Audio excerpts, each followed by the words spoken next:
so let's take part 2 of this guard passing strategy. Guard pass number 2 is going to come into play when he gets heavy legs when I'm trying to pass him with a double underhook. So let's start off. I'm all right now in my brain, all I'm thinking about is the double underhook pass. Good posture. I slide my knee back, I get my knee in the center, I bust him open, and I get into my combat base. Now, I swivel underneath, and as I start to lift him, this leg's heavy and I can't lift him up anymore.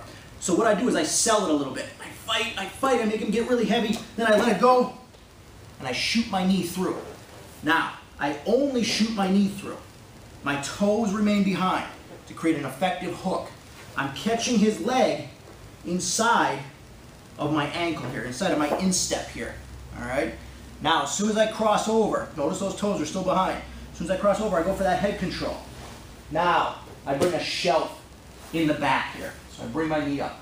I refer to this pass as the hook and shelf. I have a hook leg and a shelf leg. So I hook and shelf them. Now, from here, I've got him. What I'm going to do is start to lean my shoulder on his face a little bit. My shelf will come out first, landing on the floor and allowing my knee to slide into his hip here. Once that occurs, I'm going to use this knee that's in his hip to make his hips face away from me, so he doesn't have any shot of replacing the guard as I settle into cross body. So here we are, good posture. I'm going to open that guard. I come up, my combat base. I dive under. Now I'm going to have to get heavy with this leg. Yeah, so he's getting heavy here, right? I fight it, then I let it go, and I pass my knee over. I get the head control and I bring my shelf up. I've got my hook, I've got my shelf, and I've got head control. Now, I start to lean on the chin a little bit, just a little bit.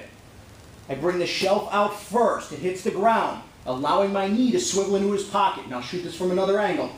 Now I'm going to use my knee and my shelf to throw his hips that way. I want them away from me, so that as I settle into cross body, he doesn't have a shot of replacing his guard. Okay? Let's go this way, Rick, so that you can see it here.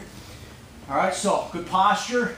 All right, back, up, create some space, bring the knee up. All right, we're here. He starts to get heavy leg. So I fight it, then I let it go, and I slide right over. Look at those toes are behind. Knee passes over. The shelf comes up, and I get his head control.